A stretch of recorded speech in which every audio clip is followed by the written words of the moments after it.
Hello? Hello.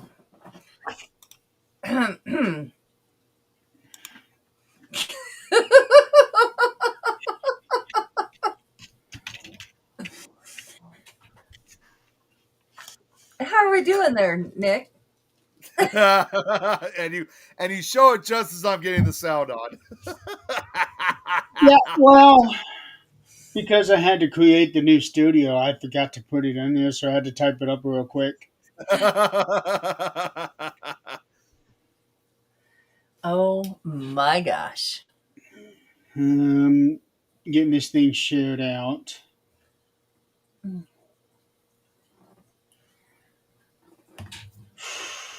I don't know Hey, why I'm Noreen, itching all of a sudden. itching. Yeah. Who knows? Hey, the Todd is here. If only Eileen was here right now. Hey, Todd, or We're doing How Todd. are you? doing the hell good. Haven't seen you in a while. Joe? Oh, hey Joe. Well, I'm gonna be seeing What's this different? upcoming. What happened there? What? Changed his name. Yeah, he did. He's calling himself by his actual name, Yeah, Yeah. which he I'll. had a little bit of a change. So, Well, okay, that's good because now I know Yeah. who I'm talking to at least. Yeah, he actually messaged me personally about it too. So I'm well aware of the change that he made. That's But okay. My nosy ass is not in it, which you know what that means? I can't get into shit if I don't know yeah, about shit. yep.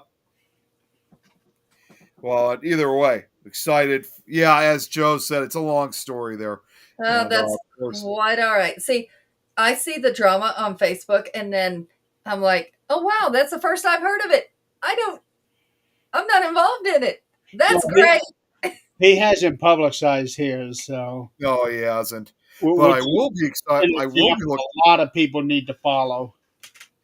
I will be looking forward, however, to seeing him this upcoming Saturday at the Chicago Paranormal Convention.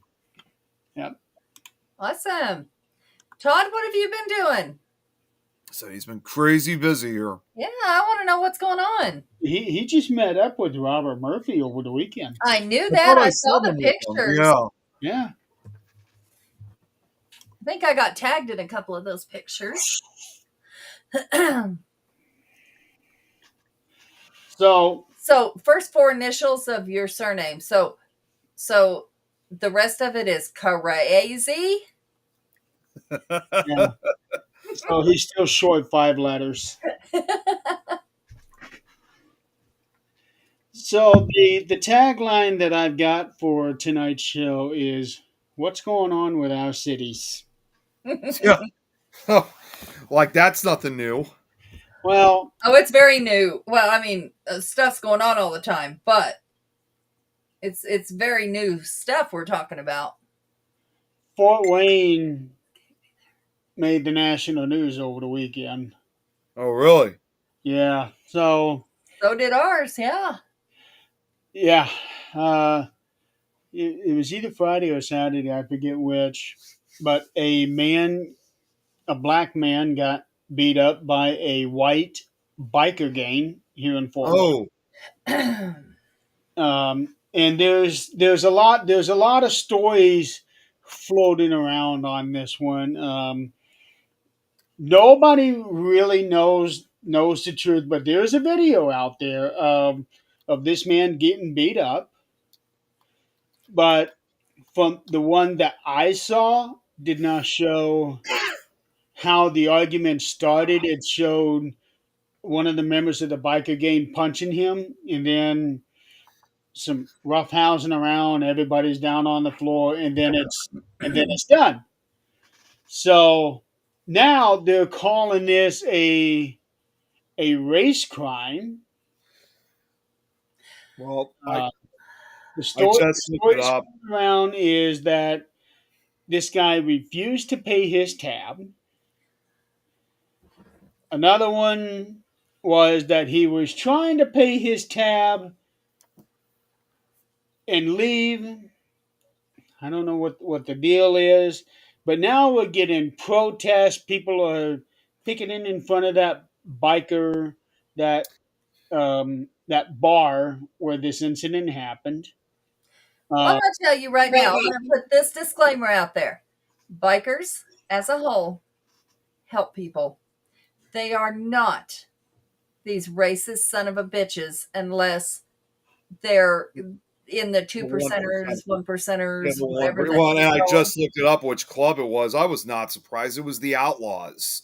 And Oh, I'm going to tell you the outlaws that I dealt with in New Mexico are not racist son of a bitches because they are Hispanic. well, that's the thing too. Well, and I'm actually going to be honest. When the Outlaws, although violence does follow with the club, there used to, although to be fully honest, this guy was dangerous to begin with. They used to have a leader. He was the international president of the Outlaws Motorcycle Club back in the 1990s. His name was Terry Taco Bowman, and the reason why he had the nickname of Taco was because of his appearance. He looked like a Hispanic guy. They Oh even said yeah, if you I actually, saw. yeah, Yep, they said if you actually threw him into a room, and also his mustache they had, if you threw him yep. into a room with 20 other Hispanics, you couldn't even tell them from apart. Although the difference was he was intentionally committing crimes. And actually, I never told anybody about this. I was watching a documentary on him Yep. recently, and I even commented because it was a few years ago when he passed away while he was in federal prison. And I was like, I don't know if you guys have heard, he just passed away. And I get a response a few days later. Turned out it was a member of one of the outlaws who messaged me and said, yeah, I was there. We all had to attend. It was just us, though. Old ladies were not allowed except his own. well, there's another layer to this story. One of the guys in this biker gang was dating the owner of the bar. Well, that it's kind of unusual to hear that because a lot of times, and it's not just the outlaws, a lot of these clubs have them. They usually have their own bars, their own clubs, their clubhouses that they The run. clubhouses, yes, So I yes. find it unusual that there's an actual bar that supposedly belongs to them when usually they have their No, clubhouse. That's no, the club didn't belong to them. They oh, were okay, in okay, a club, but th- that's a myth because They adopted it as their hangout. yeah, yeah, it's like one of their hangout areas. just like just like when Zach would go, he belonged to the VFW, and when they would do runs, toy runs, or poker runs or whatever else, bars were their stop Yep. at each place, and they pick up cards. Um, this there is just like who was it that said it a minute ago? I think it was Joe. There's bad Adam. in every. There's bad white people. There's bad black people. There's bad Hispanics. There's bad, bikers. There's bad rich people. There's bad. I mean, it's. But as a whole, they do good. Now They they're not going or to put up with shit. I can promise you. But they do good, and I really want that true story to come out as what really happened because both sides are you're saying that one person's saying that he didn't pay, the other people are saying that he did pay, so Well, let's. I'm looking at an article that just came out yesterday. The initial report was that he was not going to file charges. Now is saying that he is, and these guys, their their gain is Outlaw Motorcycle yep, Club. which originated here. They're from So Chicago too. apparently they were I throwing out wouldn't a brag about lot that. they were throwing out a lot of racial slurs. There was a pastor that was doing some kind of a peaceful thing out there the other day. I don't know. It. I am a part of a Facebook group called Nosy Neighbors of Fort Wayne. Yep, I have Greeley's. Yeah, I'm gonna and have to say there's one for the, Glenview. the people that are on this thing, holy shit, they are outrageous. I have never seen just despite everything that we have all been through, I have never seen so many rude and crude and just don't give a shit in people. Oh, Yeah, really. ours, there's one page that's called Greeley Anything Goes. Literally, anything goes. And people are just nasty. They are awful. And then you, of course, you get the people commenting on them that are awful. You get the Karens.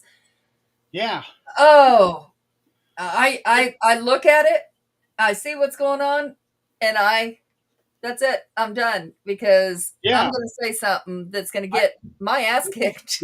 yeah. I just joined it a week ago. Just think, okay, this would be a way to keep up with the news of what's going on with Fort Wayne because the actual news don't really give us what we need. And I'm looking at this and holy cow.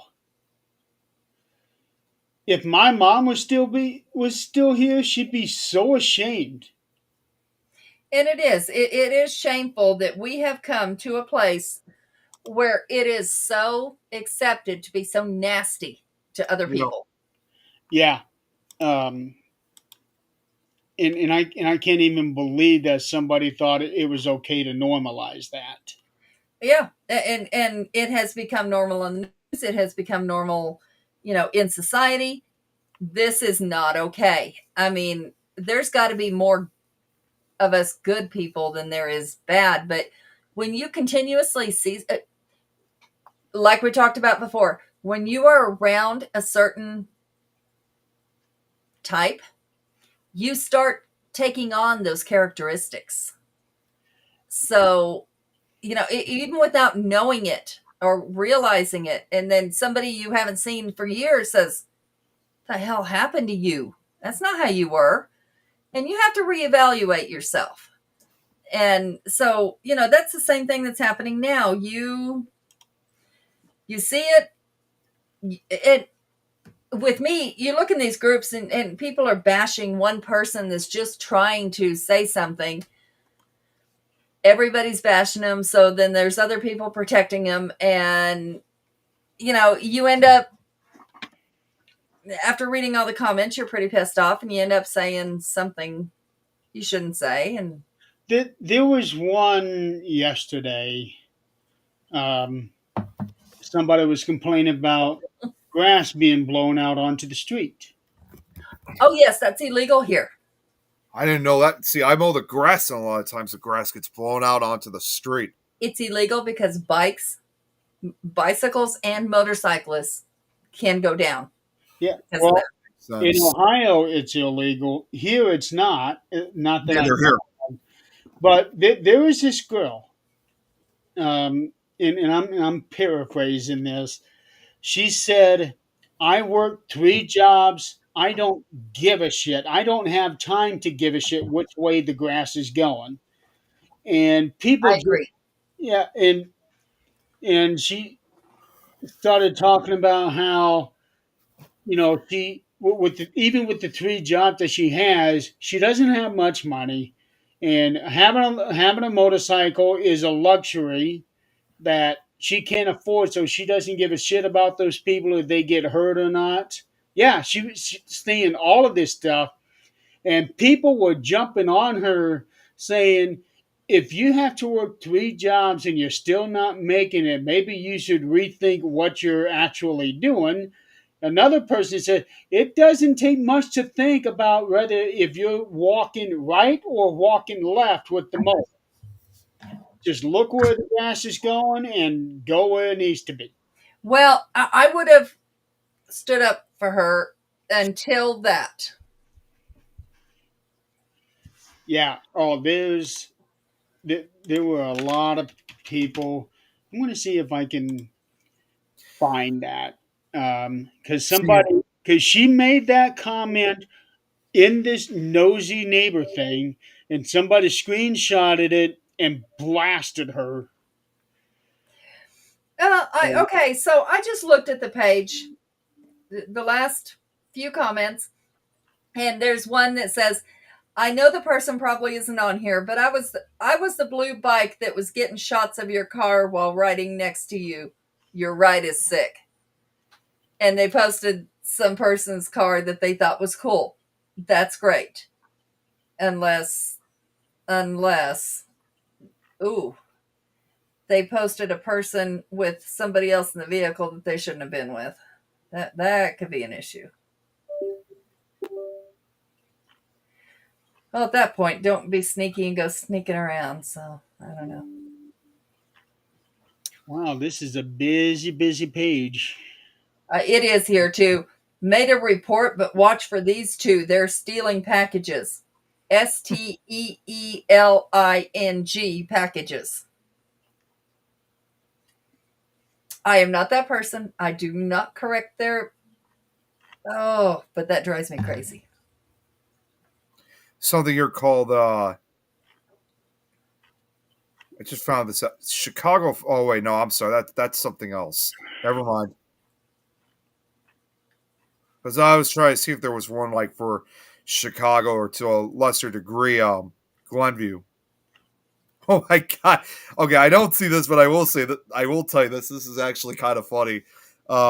This was from a few years ago. Somebody says there sounds like she had it coming. Nosy woman spying on neighbor gets head stuck in the metal gate for 5 hours. Her head was stuck in a metal gate. Okay, so I am seeing some good things here, which is great. People giving away diapers, Good evening, Braxton. dishes. Hi, honey. I was wondering where you were. I figured he was going to show up. I am seeing a lot of good things on here, which is great. Somebody's dog passed away, and they're looking for cremation places. But you've always got the smart ass on there. The fire in the backyard. If I had control of the page, they would no longer be on the page. But, I don't. So.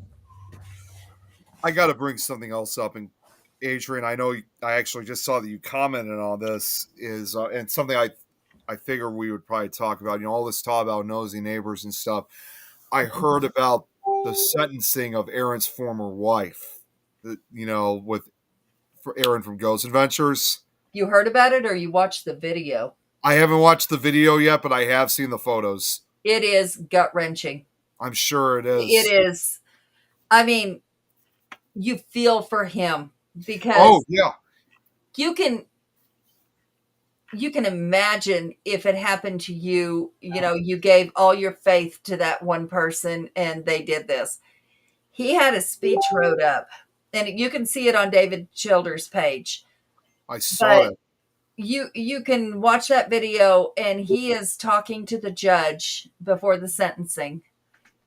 And through his whole speech, he is crying.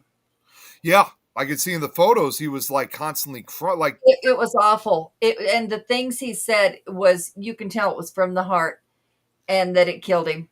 And he went into a little more detail than what we knew about her cheating with other men, and that they were trying to work it out. That part.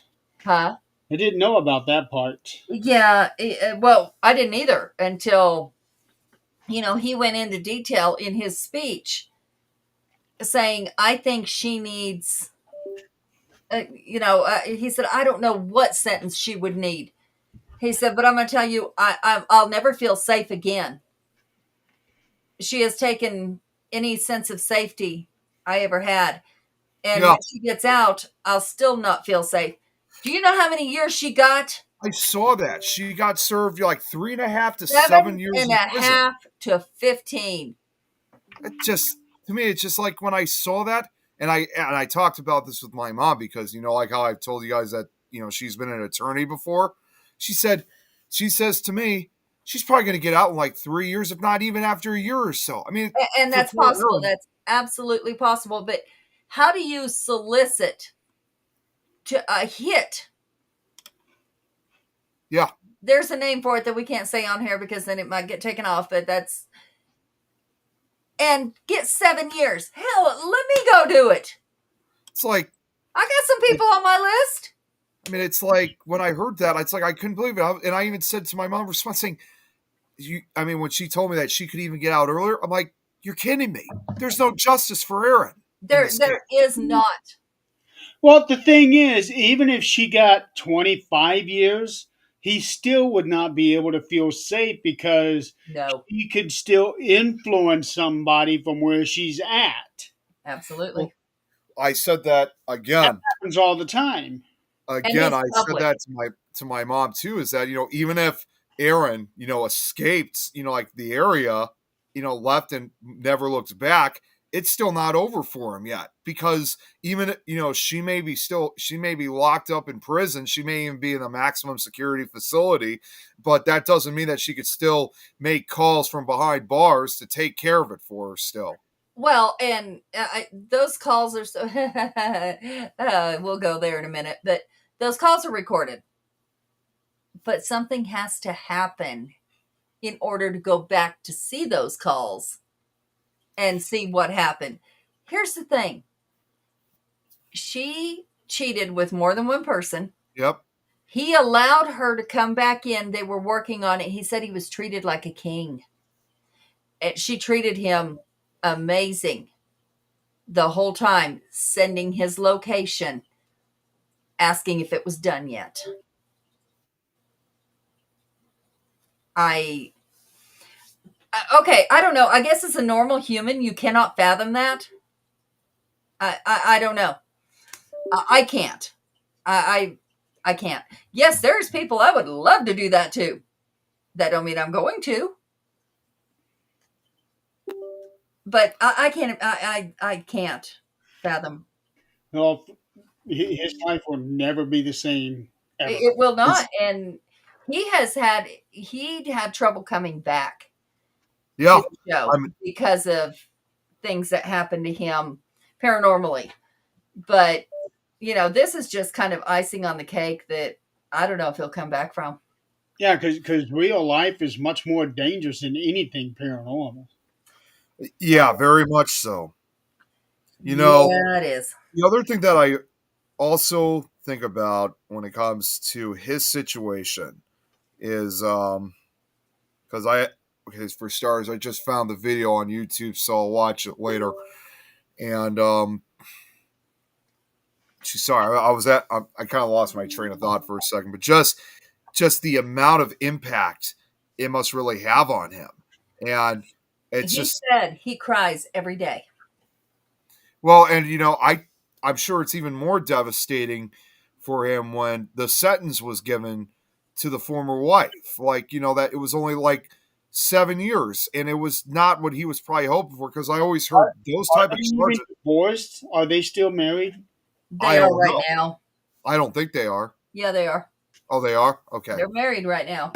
Now, with her being in prison and the circumstances, I believe that there is a clause where he can file and she wouldn't have to sign or nothing else. There's no fighting it. It can be done and over with. A situation like this, if he wanted it, it should be an automatic given. Oh, Yep. absolutely. And I really hope. Obviously, there was not a prenup or she wouldn't have done this. But he was willing to share everything he had. Yeah. And she wanted to take everything he had. But come to find out, she was, it's not embezzlement, but she had started taking all their money out Out of and the bag. drained it. There was a word for it, and I can't remember. It was in that video. I was trying to work and listen to it too, and I have to stop it and answer a call. But it's awful, and it's sad that it's not like we know him, but we know him. Something tells me after I watch this video, like I always do for a lot of our investigators, like, who's gone through like really bad stuff, I'm probably going to say something, to give our support, our thoughts, for him. Be 'Cause really I careful. think it's the right thing to do. And this is for everybody. Be very careful. I've been seeing lots of pictures of him, recent pictures that people have. I don't know where they've taken them from, but they're saying that they're him and putting on there, I'm going through some stuff, whatever. And people are friending that page, and it's turned into kind of a scam. Yeah, that I don't buy once I get those types. So that's why I'm just, if anything, that's why I'm kind of just putting my own thing together, like to give the real Aaron support of how things are, because you guys know me, I always do it whenever I'm able to. Yeah. Well, no, these people are not like trying to friend you like they do Zach Bagans. Yeah, yeah. I don't ever accept those. I wouldn't accept the real one. No, I wouldn't either. But they're trying. It's some of our friends on our friends list who have found this page or have friended this page and repost this. So you don't see who it's really from. You see your friend's name up there and assume that they have some common sense. Don't, because they don't. I got to tell you guys too. Did you guys ever hear about? I mean, I don't know if they really had as many details a few months back as they do now. The guy that Aaron, hired, as the hitman. Did you guys hear exactly who he was, by the way, or what he was in prison for? I heard the name, but no, I don't think. This dude, I'll tell you right now, I mean, for starters, he was already serving a life sentence. He had murdered his entire family. He murdered his brother and his parents. Okay. So pretty much in a way, this guy was pretty much like a serial killer. Okay. He was in prison? He's in prison. And this just came back to me. He is in prison. He murdered his family because it was over, and it's a ridiculous reason. He murdered them because it was over, I think it was over an altercation with not an altercation, an obsession that he had, I guess, with a webcam model or something like that. I'm not sure what it was, but I saw something along the lines of that. And he killed his entire family over it. Oh, I love how innocent you are. Webcam model. That's a hoe. That is not a model of any sort. So how he's behind bars. How is he doing this? Well, the way how I see it, even if he's behind bars, he could still contact someone from the outside to do it. Just like she can. Is that what happened? He contacted someone outside? So, I'm not I don't know. It just says here, because I'm on the Court TV site, that it says, oh, wow. She offered to pay him, get this, over $11,500 in a plot to have her husband murdered. Yeah. And the inmate was identified as Grant Amato, who was serving damn it. I hate, okay, here we go. Sorry, the screen went black for a sec. The inmate was identified as Grant Amato, who was serving a life sentence for the murder of his parents and brother. Amato killed his family after an argument over his obsession with a webcam model, which had caused turmoil in the family for months. You think? Yeah. I don't know how that would happen. So this guy, like I said, was kind of a serial killer. What trying to do was an intervention. That'd be my guess. And he wasn't having it. Yeah, well, that's when you can have your model. Bye. I found the post that I was looking for about the grass situation. Yeah. She wrote down, I work 3 jobs. I don't have time to give a damn about which way the grass blows. I'm broke and will never be able to afford a luxury or non-necessity vehicle like a motorcycle, so I really don't give a damn. Ride at your own risk. I'm watch out for them and respect them on the road, but I'm not overthinking mowing my damn lawn. I don't give a damn if that makes me a bitch or stupid or whatever else you might call me. No one needs a motorcycle. Period. Yeah.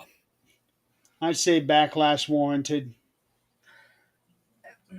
It's a good thing she's not on my page. No. Just one other thing I got to say about this whole thing with Aaron. I mean, I'm just kind of scrolling through the video, at least for now, just to get an idea. And not only are you right, Adrian, does he looks so sad of what happened, but she's not even showing much emotion herself. In fact, Oh, if she she did. is, She oh, did. I think she is, because again, I was just scrolling through. Again, I wasn't actually watching Yeah, it. you'll have to watch it. Well, I don't buy those tears that she's getting, because this is one of those classic examples that she's not sorry for what she did. She's sorry because she got caught. That's every criminal. Yeah. Yeah. That's normal. But I think it did hit her because when he was talking about how he loved her, I think it kind of hit her. Too late now, it doesn't matter. And what would she have thought if that would have actually happened and went through with it? Yeah, really. And a lot of, like, if you watch some of these true crime things or documentaries, a lot of times you'll see the cops will call in the person who had that who called the hit out, and they'll have them in there and say, your husband died. And, and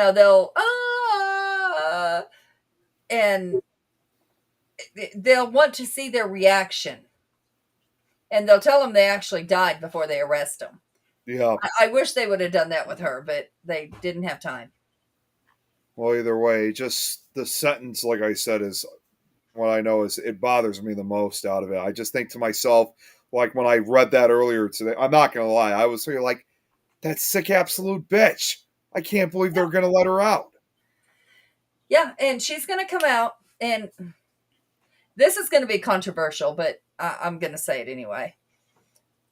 It's going to be a lot like Gypsy Rose Blanchard.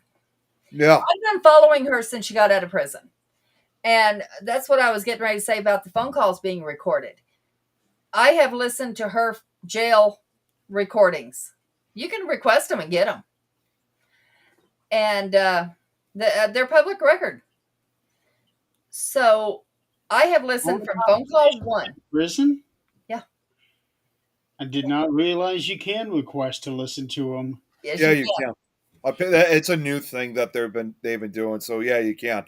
Hey, Nicole, good to see you. So I have listened to her phone calls from the first one after she was arrested, or whatever you do with a child, before she was moved to Missouri prison. I'm going to tell you right now, I do believe she was very naive and stupid when it first happened. We're talking about things that are happening in our town, and then we veer off on Gypsy Rose Blanchard right now because my mind went squirrel. And also, with what How old was she when she did that? I want to say she was 13, but she was told she was like 12. Oh, jeez. Well, 12, 13, there's really not much of a difference there. Yeah. But it's coming out now that it's not giving me the answer I want. It's coming out now, some of the videos that she had done with that guy that actually did it, who is mid-autistic. Mid-autistic? Oh, I didn't hear anything about that. Well, the guy that did it, I want to say he's severely autistic, but it's not severe where it impacts his thinking and his reasoning, absolutely. And she offered herself, for lack of a better word. Yeah. And he wanted to play dress up and, different things. And she did it. She put on wigs and she dressed up. And there's all kinds of videos of this out now. How she manipulated him from step 1. Now, do I feel sorry for him to a point? But he did have a choice. But she was leading this parade. So, Wouldn't he have? And I'm I'm going to tell sorry. you What? something else. This is going to be funny. I'm not going to say it on here, but I want y'all to look up Gypsy Rose's grandmother's family. See if you recognize the name. It does sound familiar. Oh, Well, no. Gypsy Rose, no. But the grandmother's name, look at the last name. You'll flip. well, what I You was going to flip. say was, wouldn't this guy have known about what her true age was, though? Like you said, since he had a choice, wouldn't he have known about? She didn't know her true age, Oh, okay. supposedly. Now, I don't know how much of that's true, but her dad did testify that when she was not allowed to, he was not allowed to say her real age to her. Oh, yeah. I just looked like what you just said. Oh, Yeah. yeah. Holy cow. I have connected it. It is relation. Jeez. I have done. And pretty close to the same area too. Yeah. Same I have state. done the research. I just don't know what relation. Is it cousin? Is it but there's a relation. I wonder if she ended up on a podcast. Yeah. Very interesting. Yeah. I didn't Yeah. know she has her So own show now, by the way, speaking of which, Gypsy Rose, because it says starting last year she had her own show, which premiered on Lifetime. I've watched every episode of it. I also know behind the scenes that people that know her stepmother, the stepmother's giving information. The stepmother is the ringleader of this show. Her name's Christy. Yeah. And she is a bitch. Absolute bitch. Wait, see. World. Oh, I didn't know that actually there was actually a term by that. Oh, there is Munchausen syndrome. Yes, absolutely. I don't know how to say that word. Munchausen by proxy. It is absolutely a real thing. And it happens a lot. Now, I figured there was a term that existed. I just didn't know exactly what it was called. that's her mother. It's not making it. Some of them make them sick in order to get the attention. Others claim they're sick. Here's my question on that. Why aren't the doctors that supposedly did these things to her without her needing them, why are they not being held accountable? If she did not need all of her teeth pulled, if she did not need the feeding tube, if she did not need the trach, why are they not being held accountable? Yeah, because that should be against the Hippocratic Oath. Oh, Yeah, absolutely. Absolutely. Something is wrong with the whole big picture that we don't have. The neighbor did an interview that I watched where he went into the house looking for Dee Dee, the mother. And when he went in, he didn't see her because she was buried under blankets. The cops came in and didn't see her either and said, let's clear the scene. And then somebody saw her. The whole thing, and I've seen the actual crime scene photos. Oh, I've seen them too. The whole thing is, and it's finally come out here recently, where she had a lot more to do with it than she said she had to do with it, which was probably by the instruction of her attorney because she was a child. Okay. But those videos you see of her when she's dressed up, that is not a child. That is a manipulative young woman. And it hasn't changed. There was something just like that, believe it or not. I mean, I don't really watch this show because to me it's just not the thing my show that I watch, but I know they have demonstrated that kind of thing, believe it or not. That's obviously Law and Order. And there's been a few shows where they've kind of pointed towards that element where you have someone out there that tries to manipulate into thinking that not only just the age they are, but just like with what they're trying to establish. And of course, near the end of it, they usually get caught. They don't get off free-handed. They end up getting, like, there was like one episode, like there was one, again, I only just saw parts of it. There was like one episode where I guess they had like it was a girl that was like from North Carolina, and she claimed she was 17 years old. Well, turned out she was not 17. She was 23. And yeah, I mean, I don't remember, again, I only just saw parts of it, so I don't know the exact plot of the story, but that demonstrated that elements of manipulation, the age line, in order to get some type of money or something out of whatever it is that they're trying to accomplish. According to this, none of the doctors in her case have formally been held accountable or faced disciplinary action. So not only would this be on the doctors, but this would also be on the what is it? Medical review, like board of directors, something like that. So it would even have to go higher up. So they would have to hold them accountable as well, not just the police. So Yeah. we also have now, I saw this the other day, and this isn't the same one that I saw, but we also have people now claiming to speak to Dee Dee Blanchard's spirit. Oh God, yeah, I think I already know what you're talking about. No, nope, Oh no, I thought you were talking about. I thought you were talking about that channel. no. This is a TikTok video Okay. by a psychic.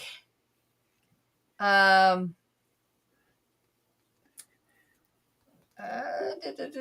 today I'm going to be doing a video for Claudine, aka Dee Dee Blanchard. Now I personally have so much to say about this. Okay. Well, first of all, it's a TikTok video. Uh-huh. Oh, and then there's YouTube. Well, yeah, you got YouTube as As well. well, but here's the thing. What people put on YouTube, they also put on, well, they put everywhere. But they do these things, they manipulate these things so that they can get the views, and if they get enough views, they can get money. Yep. You all know how that feels like. Yeah. So, oh, So you know what I want to see when it comes to TikTok videos? what's that? I want to see cats. I want to see dogs. Yeah. See them do funny things that make you laugh. Oh, Me I have too. all kinds of those videos. Yeah, I don't want to see people pretending to speak to other people's spirits. I know. No, but I'm waiting for that one person to do the same thing. Or have Are you- somebody on the show to do the same thing. Is that who I think you're talking about? I don't know who you think I'm talking about, but you Well- can put it in the chat in our group and I'll let you know. No, you guys know too well who I'm thinking about, because I've cracked down a few times on his channel for speaking like to the recently deceased. Oh, no. I'm talking about the relative. Oh, the relative. Okay. I don't know who he'll have on the channel, but I'm waiting. Oh yeah, we ain't going there. No. I want to circle back to this assault that was here at the bar. Yeah, with the Outlaws. Another thing that I found that I did not know about before the start of the show. Somebody called out the guy that got assaulted. Karma caught up with you. The old man you assaulted and paralyzed likely feels vindicated. You're a drunk, woman beaten, gamebanger, sovereign citizen who writes statements and sues without a scratch from your vicious attack. Now, this is what he's saying to the guy that got beat up. Uh-oh. The whole city does not support you. The people in this group do not know your true nature, but the streets do. They defend you solely because you're black, not because you're a good person. Did they? Did you pay any of the old man's hospital bills when you jumped him? Also, that fake preacher is pathetic. The one that I was talking about that came and did the demonstration. The fake preacher is pathetic, a womanizing rapist and thief. Your cries for attention aren't working over here, player. Not good at all. Joe, send me a picture. I want to see. Yeah, which I'm going to see this Saturday, so I'm really looking forward to it. Yeah. So already we got all kinds of different stories coming out, You and know, nobody seems to know what's true. it's kind of it. It just reminded me of another similar case like that, and this also involved a biker club. Believe it or not, it was involving the Hell's Angels Motorcycle Club, their rival. And That we doesn't find surprise me. what's that? That doesn't surprise me. Well, you probably heard of this case. That whole thing that happened back in 1969 with the Rolling Stones concert. Did you ever hear of that whole incident that occurred? Maybe if I hear the details. So there was a special concert that was going on in California, in the summer of 1969. What it was originally intentionally to be, it was not Woodstock, but it was intentionally supposed to be like the Woodstock Festival of the West Coast. And they decided, as far as security was concerned, they knew all about the Hells Angels practically. Not only were they going to use them to support, the club, but more importantly too, they were actually hired as security guards. In fact, they've been hired as security guards previously, for other festivals. So, That I did know that they had been hired as security.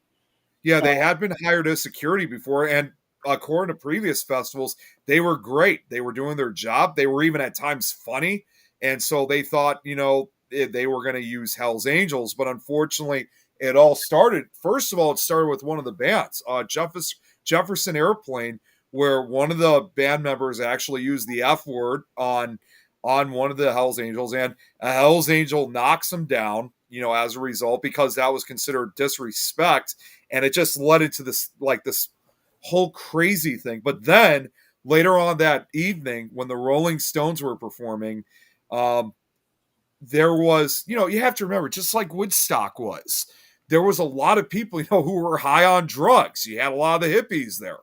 And there was one Drugs, a lot of drinking, and a a lot whole of yeah, a lot of everything. And there was, I don't remember what his name was. It was a black guy that was there who he was actually still a kid. He was only 19 years old, where he started, causing all this trouble within the crowd as well as to the Hells Angels. And the Hells Angels ended up fighting back against him, like when it was quite obvious he was not going to, you know, straight up with his behavior. And unfortunately, they ended up killing the kid because of his behavior. And that was actually supposedly the one crime where that led to the Hells Angels being the official outlaw motorcycle club at that time. In fact, what the band Jefferson Airplane, singer, I can't remember her name, but they're in the helicopter when this whole thing is going, and one of the guys who's flying the helicopter looks down and he's like, gee, looks like someone is getting killed down there. Well, it turned out he was right. They were.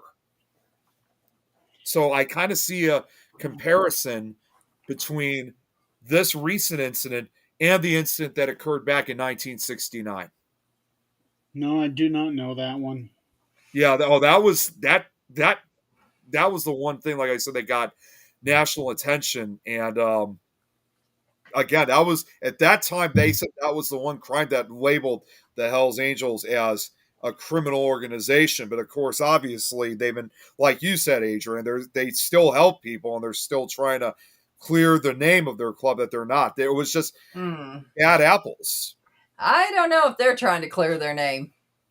Oh, I honestly don't know. I mean, I've heard. I don't know about them. There are clubs, there are 1%ers, and I did not know the true meaning of 1%ers. Have you heard? You know what I got with Zach. I've known about it for the longest time.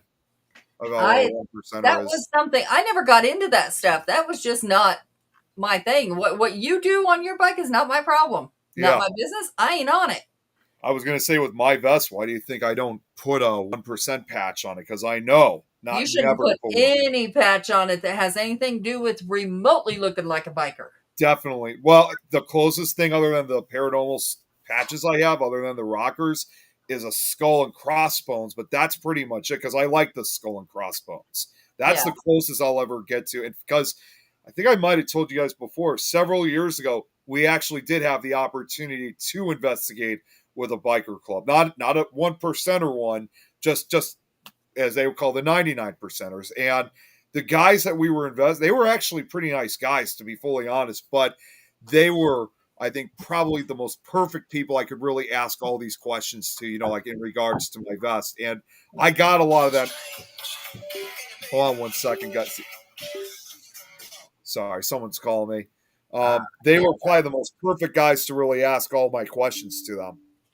That's why I always have my phone on mute, which isn't always a good thing. Well, it's one of those things. It like any it doesn't matter what group you're in, there's good and bad in all of them.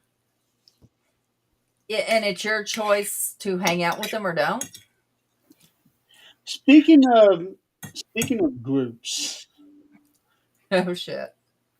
um, what was going on with the Jewish group in Boulder? Well, apparently they were. Let me look because I want to make sure I say it correctly. There was a protest, and they were peaceful, and they were trying to. Boulder Mall. Okay, let's look that up. They were trying to. I want to say it was Iranians.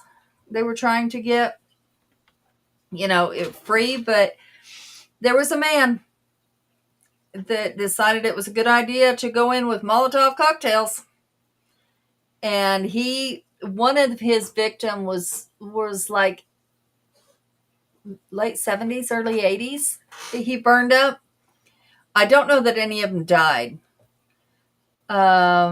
The individuals were walking in a regularly scheduled weekly peaceful event.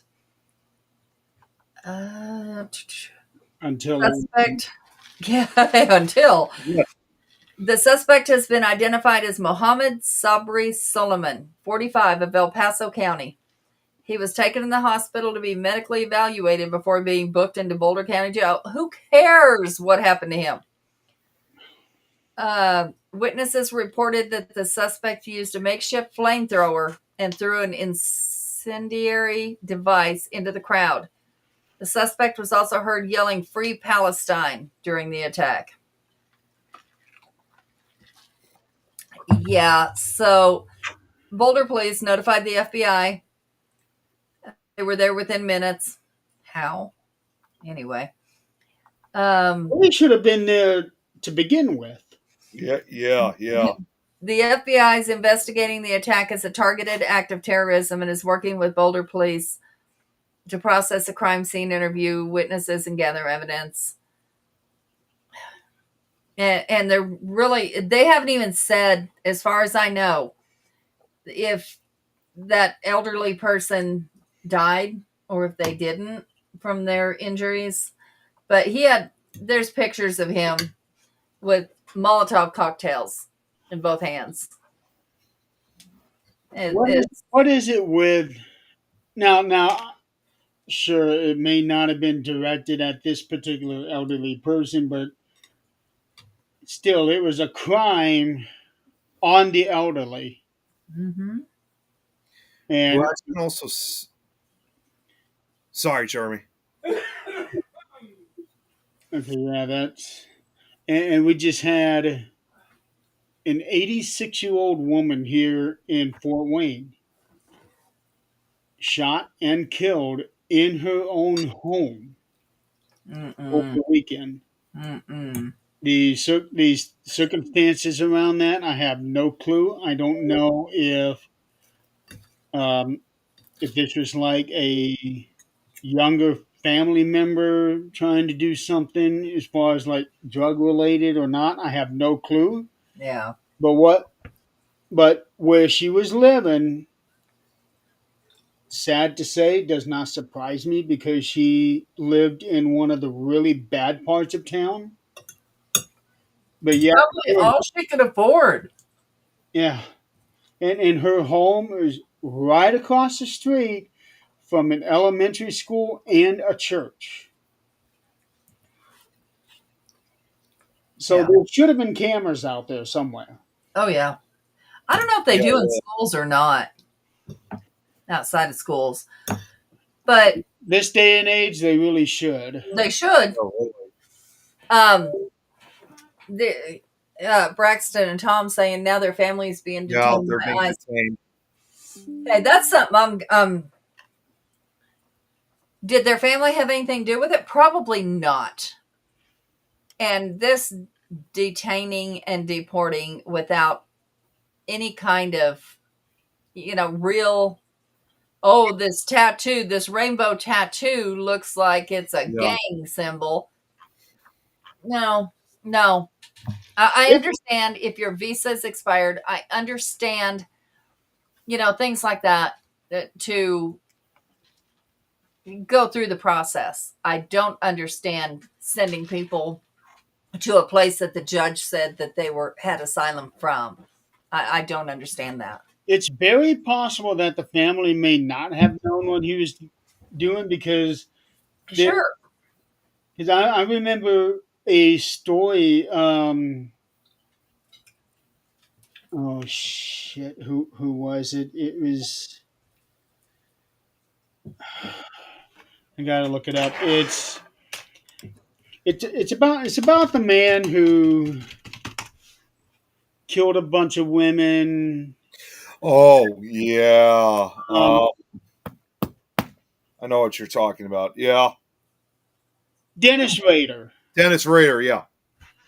So Dennis Rader, over however many years, killed a whole bunch of women. Is it? Oh, men and children, typically targeted women. From 1974 to 1999, the whole time his wife did not know what he was doing.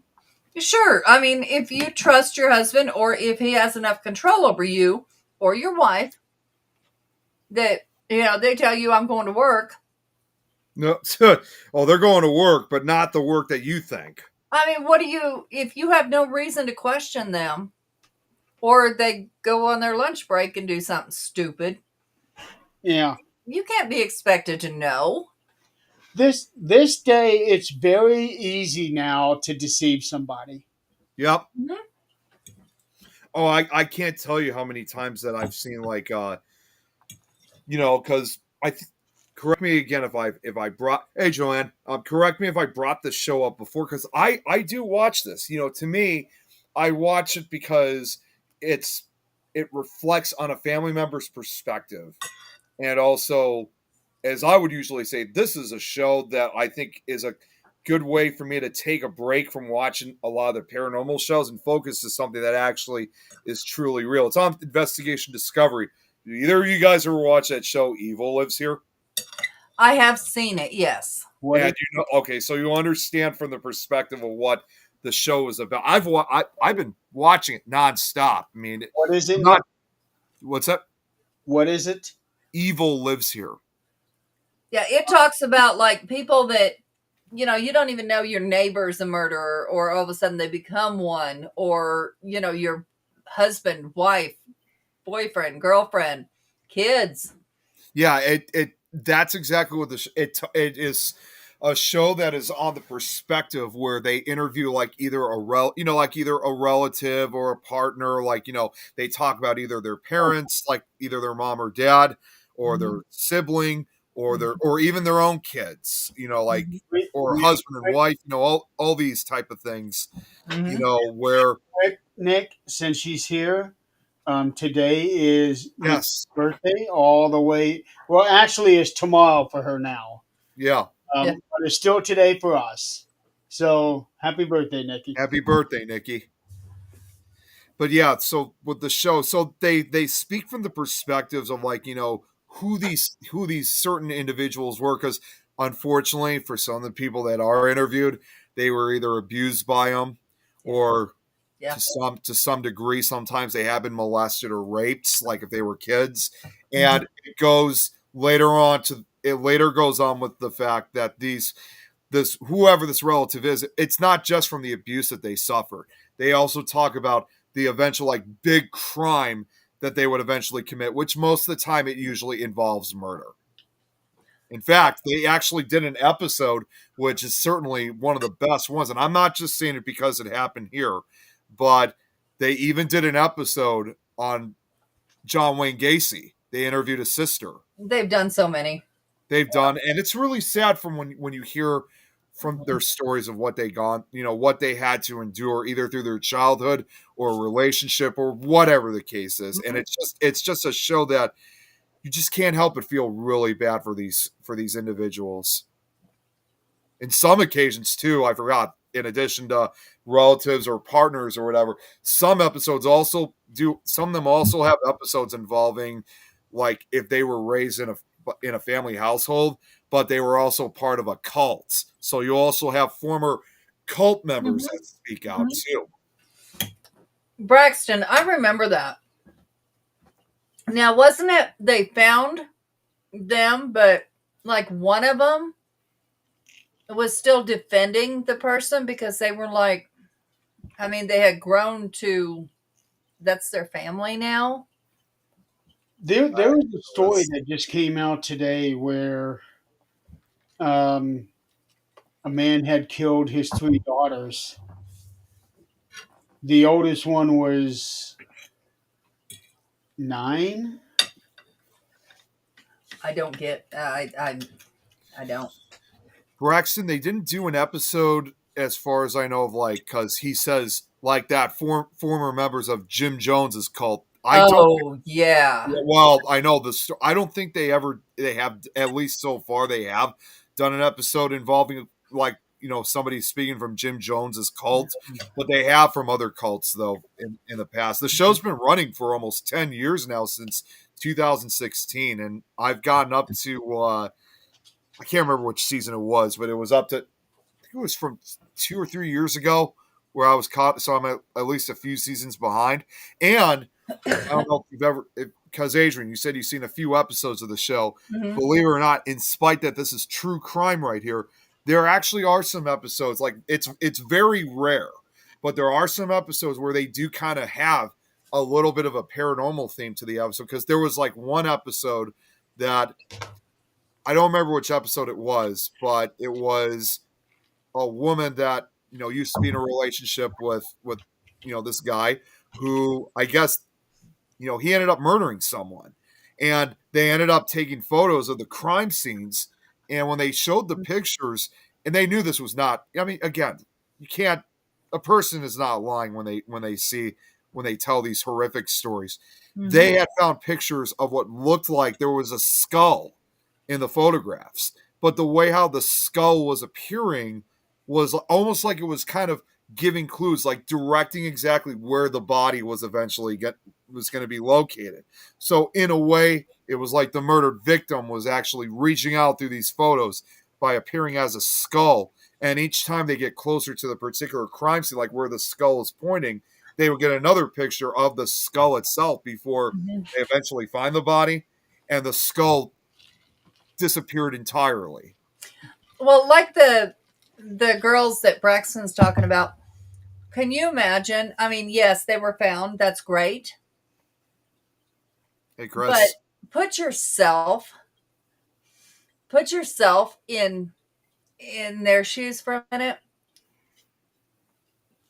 Depending on their personality, do you go on with your life, or would you rather wish you were never found and that he went ahead and killed you, because their life can never be normal again.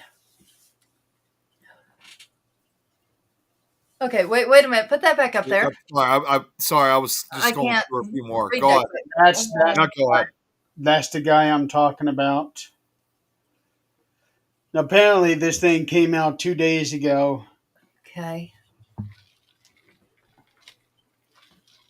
And yeah, Jim Jones, I did see his son do kind of an interview I've in the seen that too. documentary, and the daughter. That woman looks so evil while she She was up does. there trying to act military. And Well, she never acted like she was remorseful ever. it's ironic because I never told you guys about this. I mean, not saying that this is necessarily a bad thing, but the fact that Jim Jones committed that horrific murder suicide in Guyana.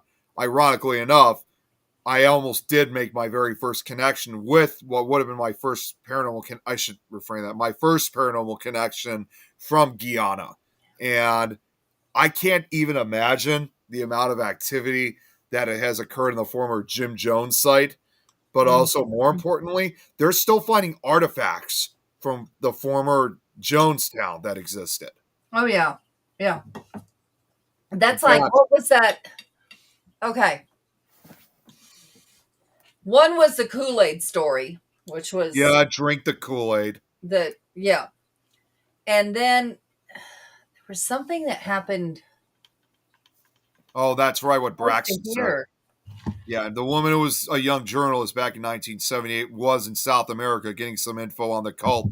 She survived, too, after the members tried to shoot him by gunfire. That was that whole thing when they shot the news crew before they committed the mass suicide. Yep. Yeah, that whole documentary was just like, It was shocking. I've seen it. I mean, Hey, I've unreal. heard the story. I've heard the story of it, but seeing, even though it's just a documentary and reenactment, and they aired it on I remember they aired it on the History Channel, and that was just like, like, well, no, holy- they did the real Oh, real son, the real daughter, yeah, they did. the actual footage of the woman, when she was being interviewed afterwards. But Well, it and goes to show how willing we are as people to follow somebody who is looked at as stronger than we are, or other people follow it. well, not only that, thinking that he was like this great person, because you have to remember when he started his cult, because most people only focus on the mass murder that occurred in 1978, when in Mhm. fact the cult had actually been around for over 20 years. He started it back in Mhm. Indianapolis back in the mid 1950s, and at that time it was a great thing for a lot of people because he was opening his church and the eventual cult to people of all races. At a time when racial segregation was very high, this was like huge for people of both the black and white community, and he even adopted a few like Asian kids into his family. Mm-hmm. Yeah. It's very easy, especially if you have 20 years, to Mm-hmm. be able to manipulate people to doing exactly what you want to do. Well, and like Jan says, she's the one that actually made me aware. I had no idea. I was new to New Mexico, which I didn't obviously stay too long, but you being there on the border, you see a lot of things. Yes. But and she brought it to my attention. We were at Walmart one day, I think, and there was a lady standing there with a sign and had a kid. Had a kid in a stroller, which we see a lot. That's right, And they were Hispanic. And she's saying, I need help. It's written in Spanish, like she's new to the country, which over there is not, it's not that uncommon. A lot of people don't know how to speak English in New Mexico because it's right there. Yep. But she told me one day, she's like, no. She said, that girl, she has a handler. But what do you mean a handler?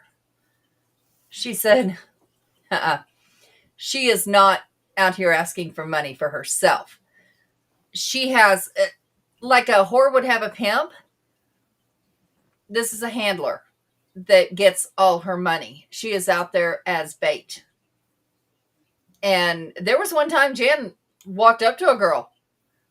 Where's your handler at? I got you. We'll get you the fuck out of here. Where's your handler?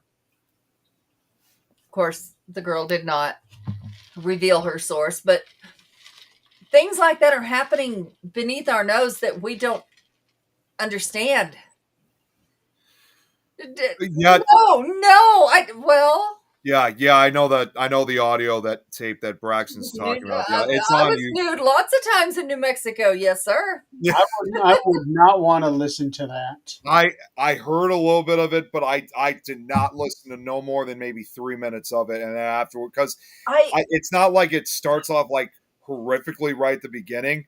I just stopped because I couldn't hear what was going to happen. I don't think I could. Zach plays books at night. Yeah. And there was one that was Indians, and you know, when the war first started, and there was depictions of there wasn't screaming, there wasn't any of that, but there was women being raped, and there was, you know, it would wake me up, and I'd be like, what? And I'm listening to this, so it would wake me up several times during the night. Not that it listen to this and still sleep. Huh? Yeah, really. How can he listen to these things and still sleep? He sleeps on one ear, he don't hear it. It's just absolute the tape that Braxton's talking about. Yeah, he said he's listened to it all the way. It's like a 45-minute audio tape, and it's absolutely, from what I heard, a horrific tape, because it's like at the very beginning of it, from what I remember, it sounds like at first just like a typical church sermon that's going on. Right. You know, there's organ music, but hey, Brad, it sounds like a typical church sermon. You know, there's like organ music in the background. It doesn't sound like anything, you know, terrible's going on. But then from what I heard, like, because they have played some of the tape like in the documentaries, and it starts becoming a lot more dramatic. It starts becoming more horrific when you hear it. You hear it practically, and you just hear him speaking out about taking their lives and stuff like that. Like, this is like a completely normal thing, like you would hear in the Sunday church mass. Right. Yep. And the other reason, and most people don't know about this, some people wondered, you know, when he moved his cult to Guyana, like, why exactly in that country? Well, they moved to Guyana for a couple of reasons. For starters, Guyana is the only South American country where English is the official language. Originally, there was actually some other places he wanted to move his cult to away from the United States. Originally, his original choice was either going to be like somewhere in China or in the Soviet Union. But of course, obviously, both countries said, no, you are not bringing this group of yours over here. You're not establishing this cult. That is not going to happen. And according to what Jim Jones's response was, he was apparently very heartbroken about it. So then he realized eventually the only other country that would have accepted that type of group was Guyana in South America. Well, unfortunately, it was us too, because we did it. Was us too. And from what I know about Guyana today, I mean, since the Jim Jones massacre, Guyana has become a stabilized democracy. However, Guyana has a racialized politics. Waco. That's what I was trying to think of. Thank you, Braxton. But, you know, there's been a lot of political violence even down there. And there actually is. I'm not saying everybody, because I want to be fair.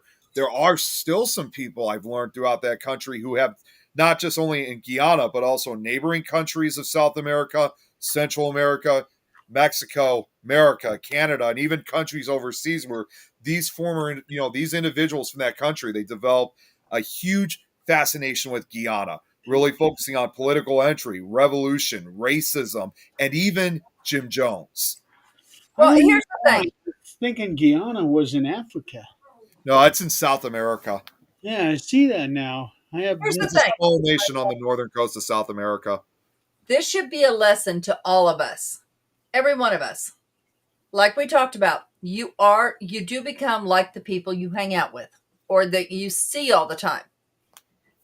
So let's surround ourselves with people that we do want to be like, not people that, you know, we try to change or think we can change, because no, we cannot. But the problem is with certain people, we don't realize what they really are until they at That's some true. point make a mistake, screw up, or decide to show us their true colors. That's true. That's true. But once they show us their true colors, it's time to go.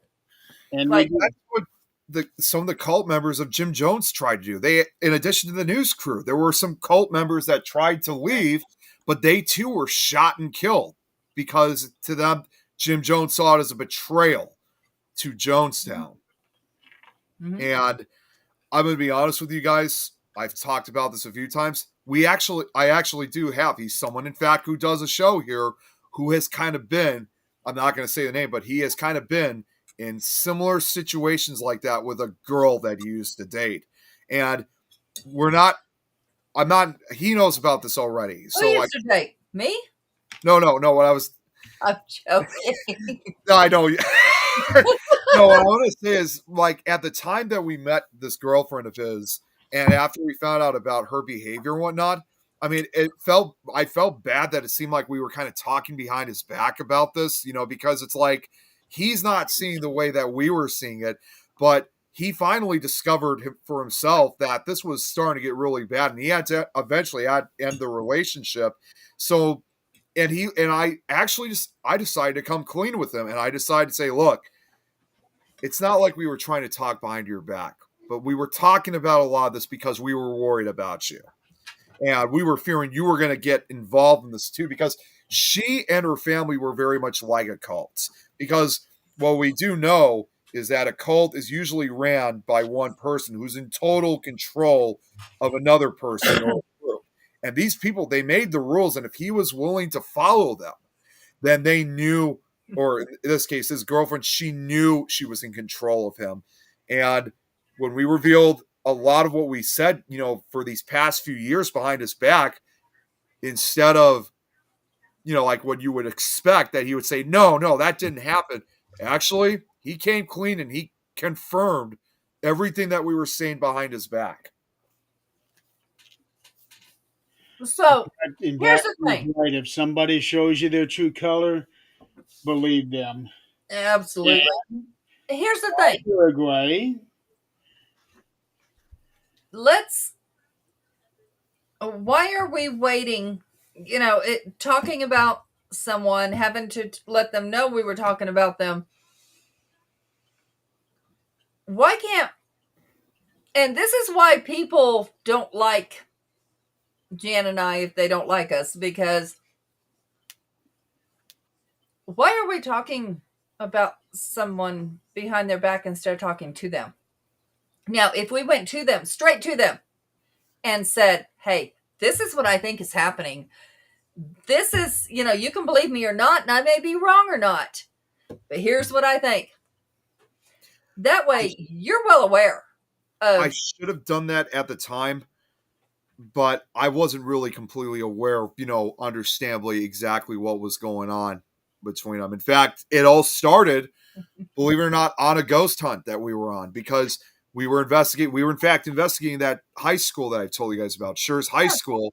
I was filming it live, and he was there with me. This was one of his first ghost hunts, and unfortunately, I didn't know about it at the time, but his girlfriend happened to see that I was live because I was mutual friends. So she saw the live, and then she called him up and was like getting really mad at him that he was participating in a ghost hunt, saying that he was like in some way like getting involved with Satanism and the devil himself. Well, and that's different. Oh, I love those people.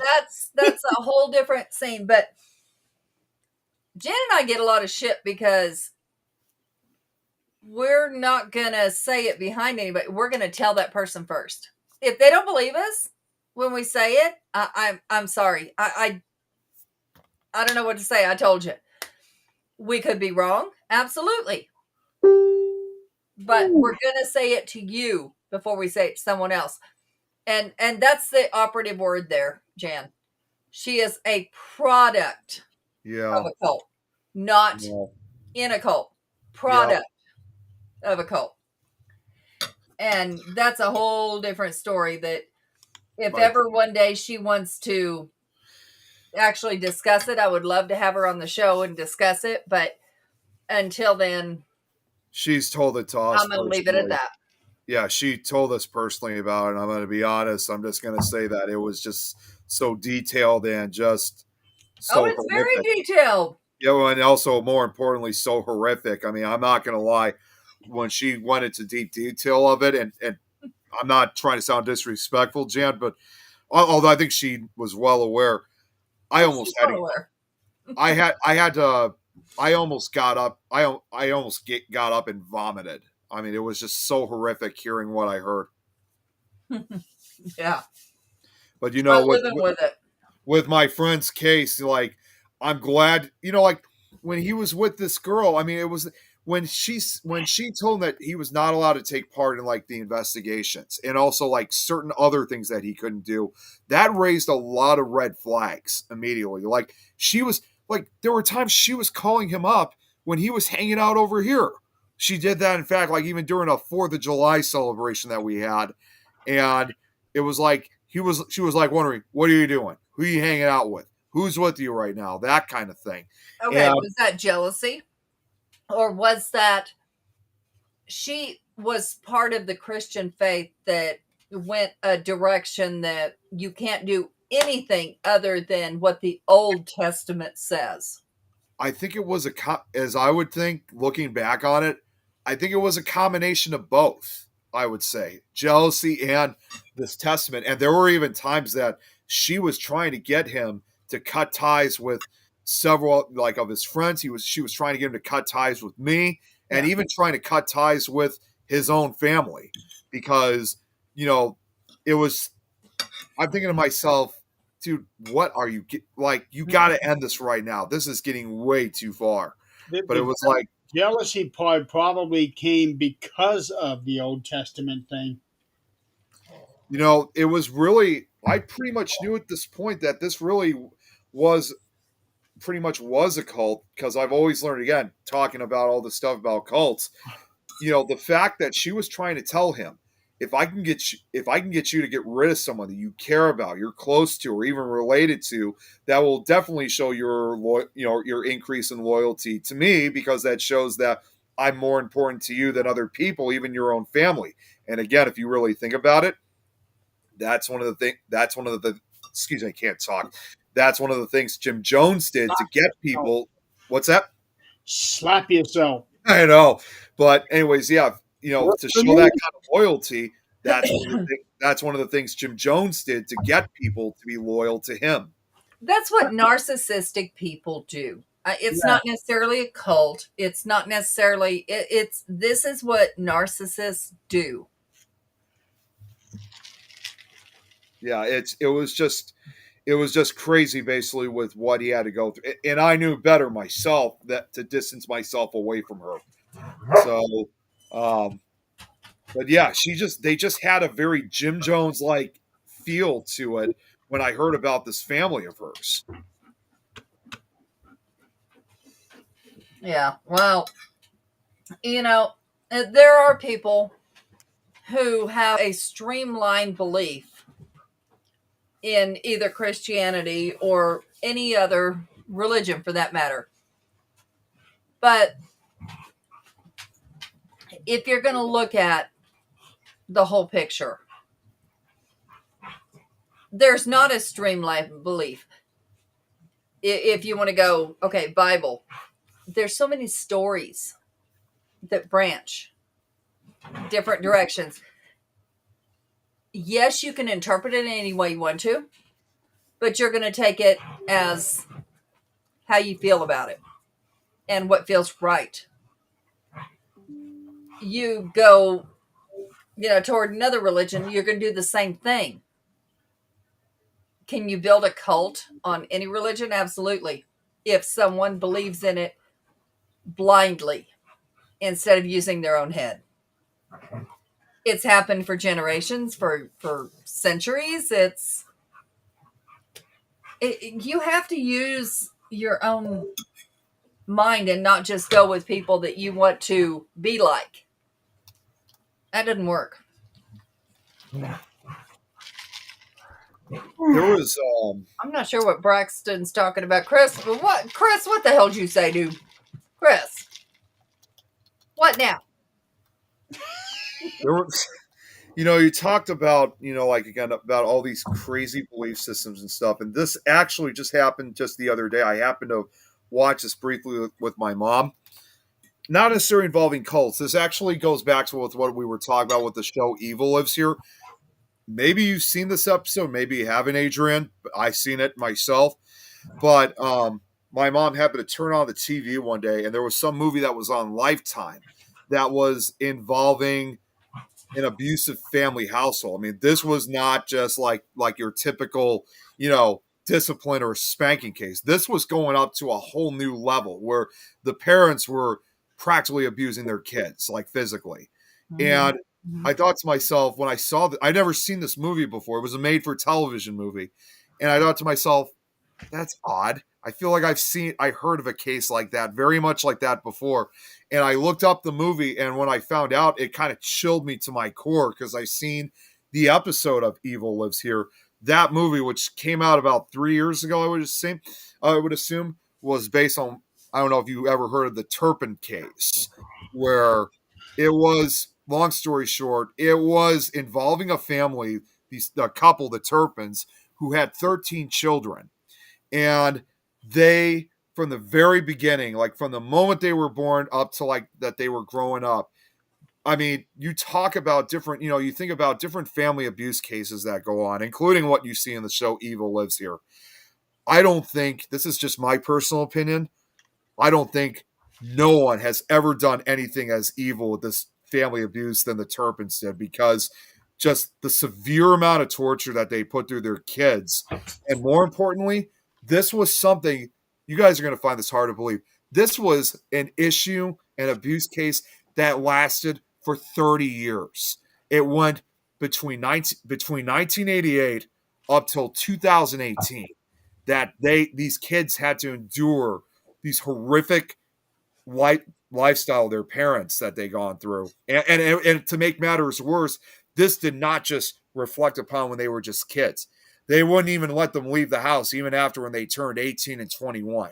So they were also, this continued on even into their young adult years. And when the police finally, the only way that they eventually were caught from this issue was when one of the kids, a 17-year-old, decided to finally say that she had enough. She and one of the other siblings tried to run out of the house. One of the kids got scared and went back. But the 17-year-old finally spoke out about what was going on. And the conditions were just horrific. And some of the kids were just so malnourished that, in fact, they all believed that all the kids that they found that were horrifically emaciated and malnourished, they all thought they were under 18 because they were so emaciated of their, their natural resources. In fact, one of the kids that they thought was under 18, she was actually 29 years old. Wow. And they were going through this belief system, again, kind of a cult-like system of how life was. Like, they didn't know certain aspects of life. They didn't know what teachers were. They didn't even know what police were. Yeah. What was that show about the great big family? There's about 20 kids. Gotcha, Joe. Huh? I was answering Joe. Oh. Take care, Joe. Like the Dugan family.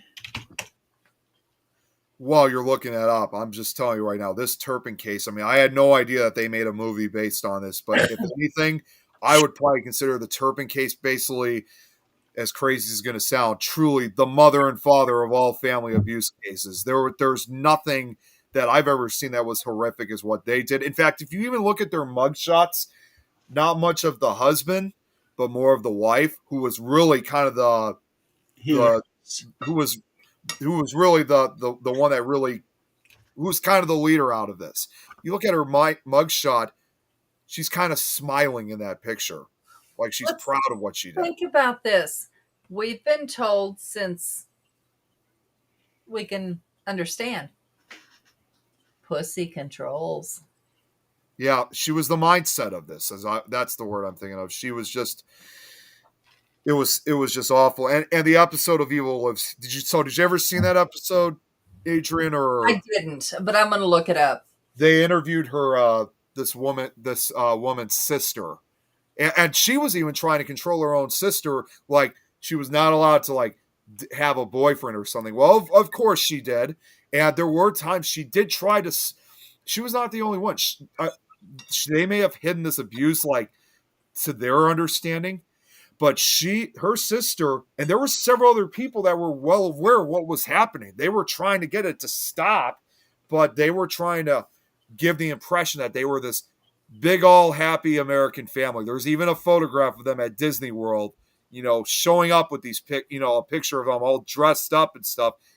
It's all fake. It's all fake. Well, yeah. Now here it is. Jan told me it's the Duggars or Duggars, however the names. Okay. So it's 18 and counting. We're now 19 and counting. Started out 17 kids and counting, then 18, and now it's 19. So I remember reading a story. It wasn't very long ago where one of the daughters had been interviewed, and she got herself away from the family and talked about I don't want to say mind control that the parents had over them, but they had to live a certain way. They had to do certain things, do these things certain ways by what their parents are saying, and they were just miserable. And now I come to find out that one of the older sons was molesting girls, including some of his sisters, How awful. and he is now in jail. Which is just really sad, because that's also his way. I mean, Oh, usually when people no, he's actually in jail for child pornography. see, and that's the sad part, is when you raise kids like that into that lifestyle and never giving that message that is wrong to Right. begin with. I mean, Right. this is when you hear that type of stuff, usually you would think of me, these people are just absolutely horrible. And and in fact, a lot of them are. But this is probably one of the few times that, you know what, I actually feel kind of bad for him, because he was never given the message. How would he have known? That's how he was raised. That's his lifestyle. That's basically from what I see from some of these cases. Like, again, when it comes to those type of crimes, yeah, there are definitely nasty people out there. But if you later find out that some of these people were raised to be this way, honestly, you can't really fault them for the way because, like, this is not a matter of, oh, well, they're adults, they know the differences between right and wrong. No, they don't. Not exactly. In fact, there was even one officer in Louisiana that once said, it's basically raising your child in a certain kind of fashion, and when they become an adult and they act that way, and you go, well, I have no responsibility for it. They're an adult. They did this to themselves or on their own. You know what? I call BS on that a lot, because not hardly. They know what's going to happen. Yeah.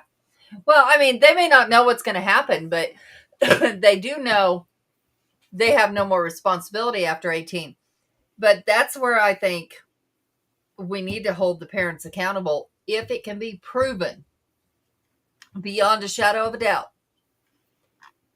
that they were not, and maybe not, they didn't teach them right from wrong, but they were not able to go out into the world to learn right from wrong.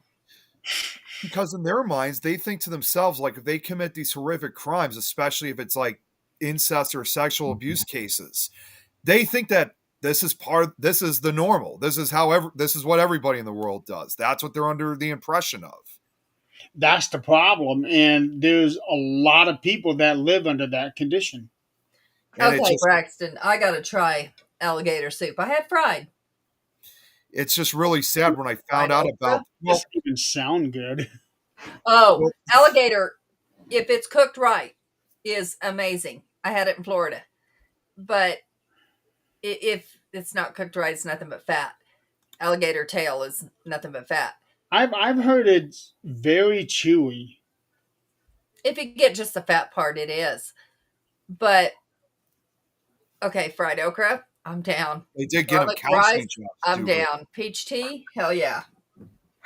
okay, if they receive counseling, I mean that's a different story then, because it's like they're telling them that this behavior is unacceptable. But you know what I mean, though. I mean, for those in general that never got anything out of this, Yeah. and that's kind of the sad. That's kind of what I feel really bad about the Turpin kids that I was talking about, because Yeah. again they had to continue enduring this even when they became adults. In fact, if you guys didn't know, one of the older kids had now, I think just about a year or two, I think he had written a book about the life that he had to endure under his parents' roofs.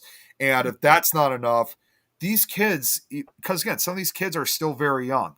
They've been under foster care, since the arrest of both of these parents, and it's really sad because from what I heard, they've been put under foster care and they have been adopted. They were adopted by yet another abusive family. Thankfully, this did not last as long as the original case was. They were sent back.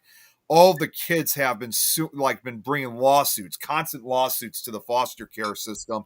It's just like, for God's sakes, these kids, they have literally gone through hell. Like, even after when they finally were free from their parents' abuse, they were still going through it. It's like, for God's sakes, like, it really is that question of, how much more of this are they going to take from this? Right. Chris, I don't want to hear your shit. I'm a few hours away from you. You don't take a trip down here. Don't be promising no trip to LA, Louisiana. Speaking of Chris, I was talking to him the other day. We're going to try to meet up the weekend that I come down in March. Chris? Oh, you're going to meet up here? Well, we're going to try to meet up somewhere. He can't even meet up now. What makes you think that, if he comes down here only when you're down here, we're going to have an issue. He might be buried in one of these, culverts down here. You heard it, Chris. Be careful. Yeah, he's actually got a box of stuff that he's going to be Southern giving me when I come out. You mean his ashes? Well, no, he's got to be alive to be able to give this stuff to me. He can give it to me and I'll give you his ashes Yeah, in the box. Yeah, I know exact what Jan said. Yeah, see, and that's like I said, when it comes to those type of kids that have gone through that type of stuff. I mean, when they grow up and eventually commit those kind of crimes without getting the counseling or education that they need, again, people may think of it otherwise, but for me, if I understand that they had gone through a horrific life upbringing, as much as I hate, you can't really fault them for it if they never got the counseling or education that they needed. Right. If they didn't get educated. They didn't get educated. Agree. Yeah. But these kids that go out there, and yes, they had an incident happen, or yes, their parents might have been abusive, but they still were out in the world to know right from wrong. Right. That's on them at that point. Well, in the Turpin case, they were pretty much in prison in their home. They were not allowed. There were very few times that they actually left the house. Like I said, when they went to Disney World, but that was just putting a mask on, practically. Right? Yeah, you can't. But aside from that, so it's like it makes me wonder, especially the kids that are still going through this abuse even today, and are still trying to fight the state and even the government about this because this became such a notorious case. That's why I'm saying, it's like, how much more are they going to take of this? And I can't help but think that for the younger kids, what are they going to be like when they grow up? Hopefully, they'll get enough socialization that they have a choice of how they want to be. Well, like I said, one of them did become an author. One of the older kids, he has written a book about what what they had to endure, which I had heard was, I think, a bestseller. So in a way, I do know that some of the kids have finally gotten the education that they should have received from their parents and got the understanding of right and wrong. So I'm sure it's not necessarily going to stop them fully from like what they were educated, but they are at the very least trying their absolute best to adapt into normal society. And it's also going to depend on the people they have around them and how much those people really do want to help instead of placate to them. That's like, well, we're not going to go into it, but we know how old I am. And there's been times Jan will look at me and go, let's talk about this. Let's think about this. And it takes me back to where I should have realized this at, 19 at the very latest. But it does take somebody that gives a shit. It does. To be honest with you and say, hey, and everybody's brought into your life for a reason. And if they play their part like they should, they're going to be honest with you. Well, that's what makes it difficult, like I said, for some of these kids, because they're adopted by another family that they think they're going to be completely the opposite, but it ends up being the same thing for them. And again, when you endure with that several times, that becomes the normal for you. So, it's good to know that these kids, in spite of what they had to endure, some for well over 30 years, where again, they took 30 years of their lives away from them practically, and if they have gone into like a similar lifestyle, but knowing that they are trying to change, try not to be like what their parents were, it's still going to take years for them to eventually get to that 100% good lifestyle, because understandably, they had to go through 30 years of this. And in some way, it's like, you just got to kind of bear with them, because it's definitely not going to change them overnight. No, not. No, it's not. And I have to believe that there's a plan. When children are innocent and brought into something so horrific, there's got to be a reason. There's got to be a plan somewhere that this is going to help someone somewhere. And I'm a big believer in soul contracts. And I think that everybody, whatever they endure on this earth, they have signed up for. What's really sad is that when they are brought into this bad situation, they don't even realize it's a bad situation. Absolutely not. And they're there to either teach a lesson or learn a lesson. And whichever one that might be, it's going to be hell while you're here. Absolutely, it's going to be hell. Or you're going to help someone, but this is what you asked to do. You may not realize it while you're here, but you did ask to do this, and you knew you were going to do this when you came here. You're almost speaking to my daughter there. Yeah, you're here to teach a lesson. Yeah. See, I think the Turpin case really was a lightning rod to really focus more on a lot of these family abuse cases, because unfortunately, and I really hate to say it might even be happening right now as I speak, there's a lot of others out there that obviously most of us don't even know about, and not just here in this country. We're talking worldwide.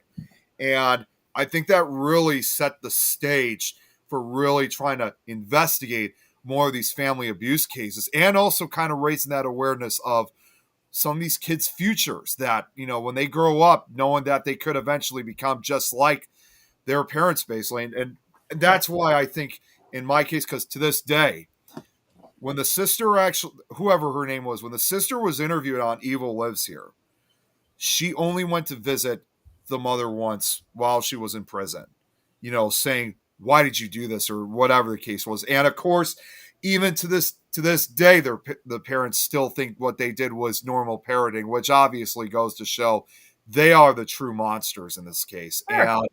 And she walked after what she heard, this she ended up leaving. She did not want to hear anymore. Like thinking, you know what? Doesn't even matter. You are official. You and your husband, you both are done. You guys are both done for what you did, and they still claim that it was good parenting. They don't want to take responsibility for whatever their kids do when they grow up. But honestly, I still think, again, like what you said, is that they should be held accountable for what they did. So I'm just going to say this again. Again, this is just my personal opinion.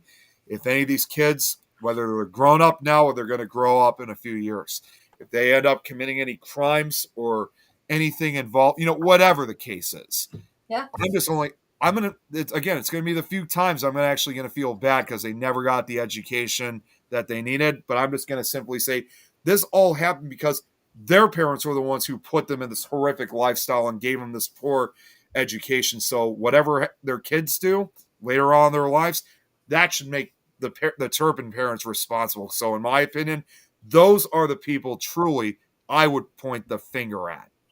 I think there's lots of things going on that we don't see. Let's say we see certain colors. Let's say we see red and green. That's all we can see in our state right now. I think some are awakened to seeing other colors as well. So, is this really as black and white as we think it is? I don't think so. I think, being in the paranormal, you realize there's lots of layers that we don't understand and that we don't know. Our religion plays a part in it. What we learn plays a part in it. And yes, we can get mad and, people are evil. People are they here to teach us a certain lesson? Are we here? Well, they are here to teach us a certain lesson. We are here to either learn or teach a certain lesson or both. Are what they call guardian angels, guides, whatever we call them, they're the same thing. Some are living. Yeah. And some are not. But they're here. They're with us. See, that's what I really like about the show Evil Lives Here is I think it's probably the most perfect example television show to really demonstrate that, because the way how these former, these family members or former partners or cult members in other cases, the way how they describe everything, it was just, it really gives you that sense of feeling that life isn't always black and white as everyone thinks it is, or they try to make it look like it is. But in reality, in their personal lives, it's not. No. Not to mention, and I know it's a lot more worse for them, but as I've told you guys before, I've gone through some of that myself growing up, and not at home, but at school. Mm-hmm. With with my autism not being as understood as it is now, just the amount of maybe not physical, but emotional, mental, and vocal abuse that I had to take from staff members, and just like a lot of these other cases, I saw it as a normal thing. I thought this was something that happened frequently, but it was only after when I really entered my years of high school did I understand that what I was going through when I was younger was wrong, and it should have never happened to begin with. There's lots of things in life that none of us should ever have to go through, but we do. And I think there's a lesson in each thing we do. Yeah. There's a lesson in each thing we do or go through. Now, this just dawned on me. Let's think about this. You two, the audience does not, but you two know the relationship between me and Jan. Yeah. So, how much of what we have to endure, who our guardian angels are, and what we do in life, how much of it is split between a guardian angel who is in a whole different realm, a guide who is a whole different realm, and earthbound? How much of it is actually the same thing? Yeah, really. Because if you look at if you look at Jan, she's two things. With me, she is. She's two things. She's a guide, and she's also earthbound teacher. And I'm sure somewhere in the role, I play a role somewhere in her soul contract. So, how much of it is both realms coming together and we don't know how it happens or realize how it happens, but it does. And if we can, there's people that do past life regressions and all those things. I have not had it done. I think if I had it done 3 times, I'd get 3 different stories. Mm-hmm. And that's just, it doesn't matter. Past life doesn't matter. It's right now and what I need to learn this time in this life. But I think it all comes together somewhere. I think that it's not for you to question, how much of a role do I have in this person and how much of a role that I think it's more of just take it for what it is. It absolutely. But when you stop and really think about it, every person in your life plays some kind of a role, whether it's a lesson that you learn and throw them away because you learned that lesson and they're done. There's been many of those. Oh, yeah. Or it's a person that you never want to get rid of in your life and you don't know why.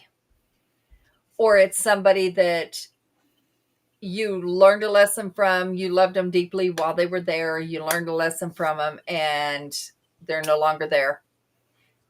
Does it ease the pain? Absolutely not. But you learn. There's so many scenarios as to what a person plays in your life.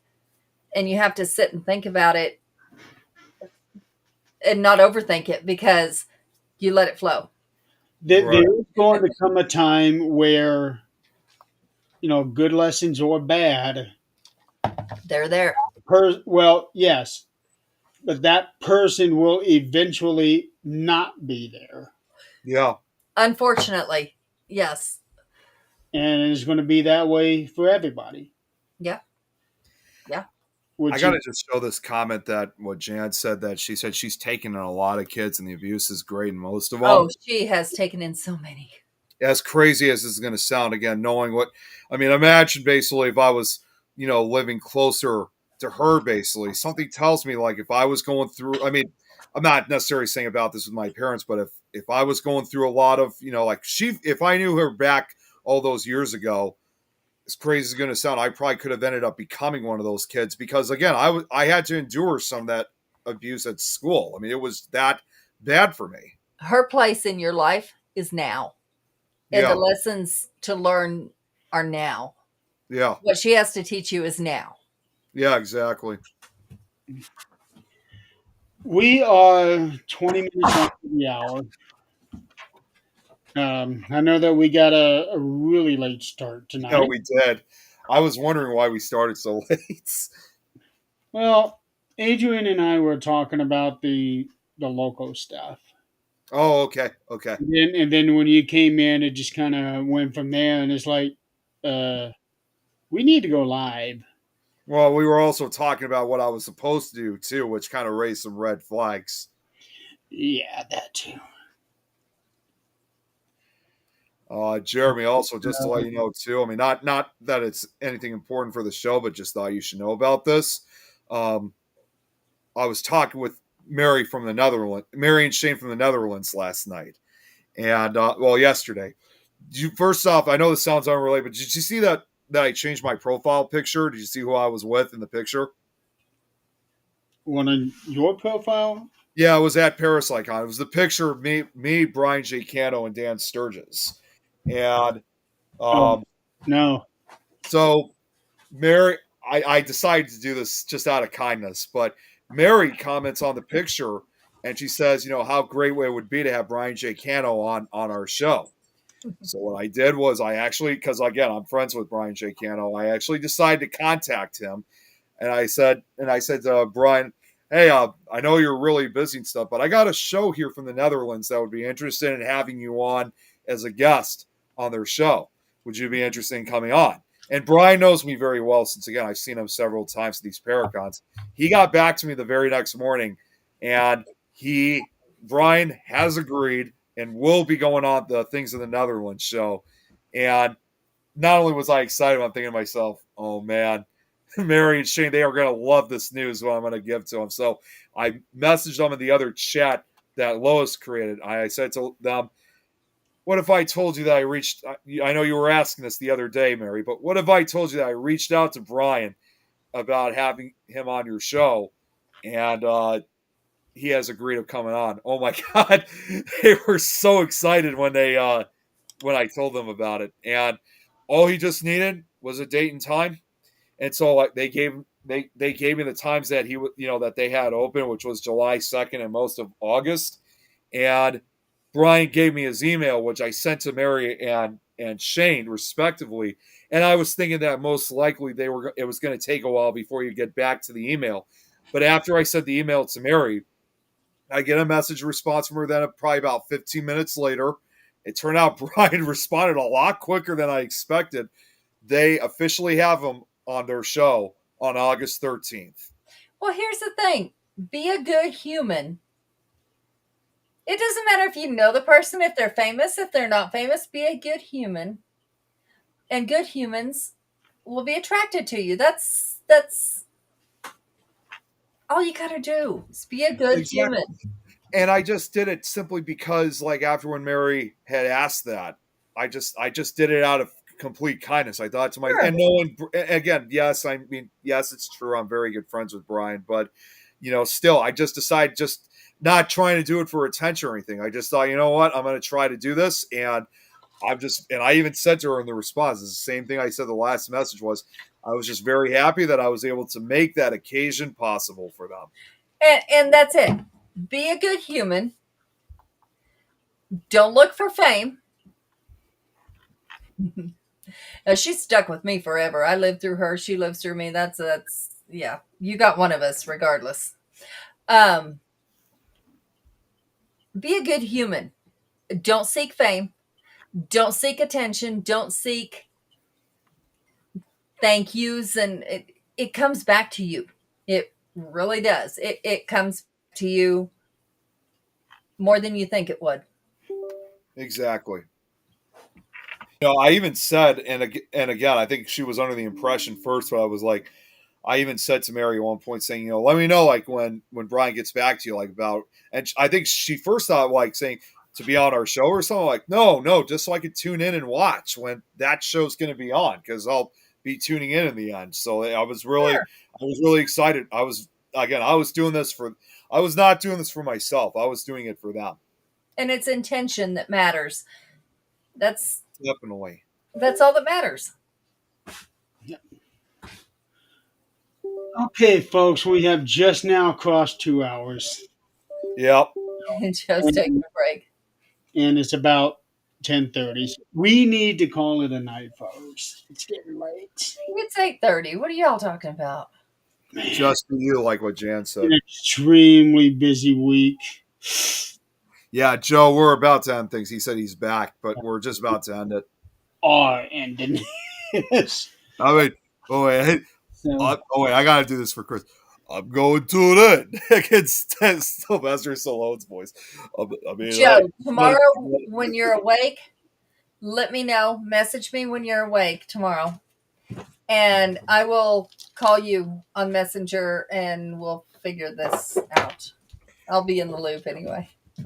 Chris, I'm just gonna say in response to that, hey, you know what? You gotta do what you gotta do. Boobies! Oh, God damn it, Chris. I'm gonna save this for next week. It's not involving. It's not. Wait, what did you say? Nothing. I'll have to go back and re-listen, but there is actually something. No, it's not involving what Chris is saying, but let's just say I might have something special for next weekend. I'm going to tell you. I can't say it now because I gotta wait for a confirmation about this. You guys They're just there. huh? Wait, what did you say? You just keep on waiting, Nick. There's confirmation. They're there. Well, I will say this for now. There was an email to this that I finally okay. You know what?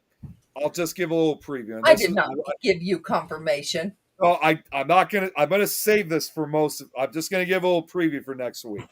There is apparently a special paranormal event that. Oh wait, did I already tell you guys about the Windy City Parafest? Did I already talk about that already? I don't remember if I did. Oh yeah, we spent a good portion. Oh yeah, so that's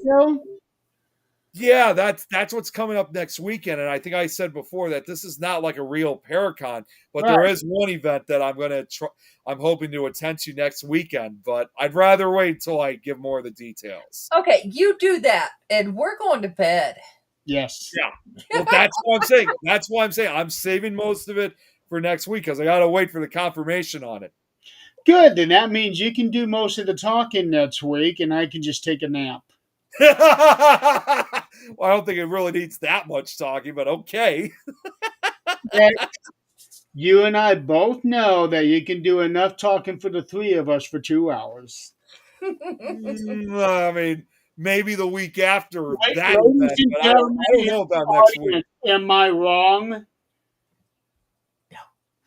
Hey, I don't think we'll talk about boobies, and if we need to, we will go into detail. We will go into science, and you will know all about boobies, and you will not turn red anymore when we talk about boobies.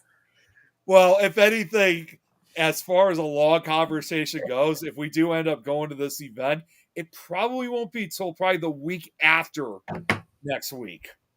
Well, I hear you're going to see boobies next week, so we will talk about that the week after. Yeah, and the person that's with you is going to have to be on with you so that that person can tell us all the good details that we know you will intentionally need. In the meantime, ladies and gentlemen, thank you for playing with us tonight. And next week, our discussion will be boobies in Illinois. We were just about to. We were doing so well before that. Oh, so he means we're doing good with boobies. No, with Illinois. Yeah, Nick, that wasn't the first time that was said on this show. When was it said last time? I didn't even hear it. Well, that's the point. When you hear boobies, your ears turn off, and you don't hear Illinois behind it. Oh, Adrian, that's first time from you now. Oh, it's not. Oh, and cockroaches. Hey, speaking of, what is going on? Bob, don't encourage them. What is behind you on the couch, dude? What's that? Dude, you may want to get your house sprayed. Why? Because you have something crawling on the back of the couch. Oh, God damn it, Adrian. Now I really thought you meant that. Now that we have done giving Nick a nightmare, we're going to go ahead and sign off for the week. So everybody out there, enjoy the rest of your evening wherever you are. As Eileen would do. Well, Nick's not going to enjoy his evening, not anymore. So yeah, probably won't. Yeah. All right, ladies and gentlemen, we will see you guys next week. Good night, everyone.